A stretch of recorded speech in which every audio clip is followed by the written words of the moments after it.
Hi friends, இன்னைக்கு நான் என்ன பண்ண போறேன்னா ஃபிஷ் ஃப்ரை.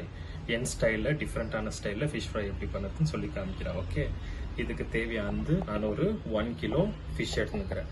இந்த ஃபிஷ் பேர் வந்து ரிவர் பாம்ப்ளேண்ட்டுன்றாங்க. ஓகே, ரொம்ப டேஸ்ட்டாக இருக்கும். ஒரு மாதிரி எனக்கு ரொம்ப பிடிச்சிச்சு இந்த மீன். நான் மீனே ஆக்சுவலி ஜாஸ்தி சாப்பிட மாட்டேன். அவுட் சைடு எங்கேயோ ஒரு டைம் போயிட்டு சாப்பிட்டுட்டேன். அப்போத்துலேருந்து எனக்கு இந்த ஃபிஷ்ஷு ரொம்ப பிடிச்சி போச்சு. ஓகேங்களா? ஸோ இதுக்கு தேவையான மசாலா என்னன்னு பார்க்கலாம். என் ஸ்டைலில் நான் என்னென்ன மசாலா போடுவேன்னா, ginger garlic paste, turmeric powder, salt தேவையான அளவு, சில்லி பவுடர் கொஞ்சம் ஜாஸ்தி, அப்புறம் தனியா பவுடர், இது chaat masala, jeera powder, pepper powder, அவ்வளோதான். இப்போ இதெல்லாம் நம்ம ஒரு பேஷனில் போட்டுட்டு மிக்ஸ் பண்ணிட்டு கொஞ்சம் இது கூட வினிகர் ஆட் பண்ணுவேன். ஓகே, வினிகர் ஆட் பண்ணி லைம் போட மாட்டேன், அதுக்கு தான் வினிகர் போட்டுட்டு ஆட் பண்ணிட்டு ஒரு ஃபிஷ்ஷுக்கும் தடவிட்டு எப்படின்னு காமிக்கிறேன். ஓகே, பாருங்க ஃப்ரெண்ட்ஸ், இப்போ கொஞ்சமா வினிகர் சேர்த்து நம்ம இதை மிக்ஸ் பண்ணிக்கலாம். பாருங்க ஃப்ரெண்ட்ஸ், இப்போ இந்த கன்சிஸ்டன்சில இருக்கணும். ரொம்ப தண்ணியாகவும் இருக்கக்கூடாது, ரொம்ப கெட்டியா இருந்தாலும் மீன்ல ஒட்டாது. ஓகே, இப்படி இது கரெக்டான கன்சிஸ்டன்சி. ஓகே, இப்போ நம்ம ஒரு மீனுக்கா தடவிட்டு கொஞ்ச நேரம் 10 மினிட்ஸ் ஊற வச்சிடலாம். இப்படி பாருங்க, நல்லா எல்லா இடத்துலையும் படுற மாதிரி தடவிட்டு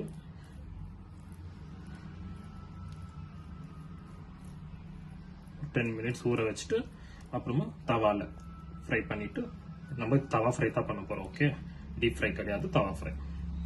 பாருங்க ஃப்ரெண்ட்ஸ், இப்போ எல்லாத்துக்கும் நல்லா மசாலா இந்த மாதிரி தடவிட்டு வச்சுட்டுக்கிறேன். இது ஒரு 10-15 மினிட்ஸ் ஊறட்டும். அப்புறமா உங்களுக்கு நான் ஃப்ரை பண்ணது எப்படின்னு காமிக்கிறேன். ஓகே ஓகே ஃப்ரெண்ட்ஸ், இப்போ ஸ்டவ் பற்ற வச்சு நம்ம தவா வச்சுருக்கிறோம். இதுக்கு சூடாயிருந்தணும். எப்படி இப்போ நான் அது ஃபிஷ் ஊற வச்சு 15 மினிட்ஸ் மேலே ஆயிடுச்சு. இப்போ எப்படி பண்ணுறதுன்னு பார்க்கலாம். ஓகே, இதுக்கு நான் தவா வச்சுட்டு நல்லா ஹீட் பண்ணிட்டேன். இதில் கொஞ்சமாக எண்ணெய் போட்டுக்கிறேன்.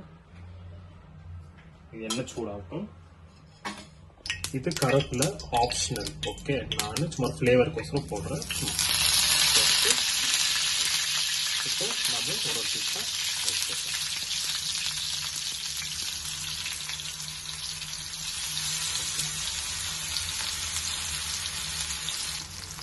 பாருங்க ஃப்ரெண்ட்ஸ், இப்போ நல்லா ரோஸ்ட் ஆகி இருக்கு. ஓகேவா?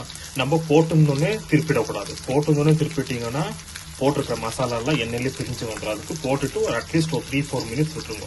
அது நல்லா ஃப்ரை ஆகிடும். ரோஸ்ட் ஆயிடுச்சுன்னா அது எல்லா மசாலாலாம் ஃபிஷ்ல ஒட்டிக்கும். அப்புறமா நம்ம திருப்பி போட்டு திரும்ப அதே மாதிரி ஒரு 3-4 மினிட்ஸ் குக் பண்ணிக்கணும். ஓகே, பாருங்க ஃப்ரெண்ட்ஸ், நான் திருப்பி போட்டேன். 5 மினிட்ஸ் எவ்வளோ நீட்டாக ஒரு சொட்டு கூட மசாலா பிரியாமல் வந்திருக்கையா.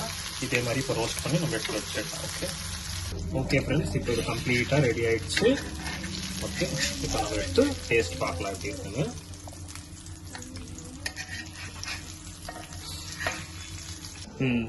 டேஸ்டியான ஃபிஷ் ஃப்ரை ரெடி ஆயிடுச்சு. ஓகே, இப்போ சாப்பிட்டு பார்த்துட்டு எப்படி இருக்குன்னு டேஸ்ட் பார்க்கலாம். ஆமா, பாருங்க, இதுல கொஞ்சம் லைம் பொழிஞ்சிட்டு பாருங்க இவ்வளோ சாஃப்டா குக் ஆயிருக்கு. இது எங்கள் அம்மா கொடுத்துட்டு எப்படி இருக்குதுன்னு பார்க்கலாம். ஓகே, கரெக்டாக இருக்கா? நானும் டேஸ்ட் பண்ணுறேன். சூப்பராக இருக்கு.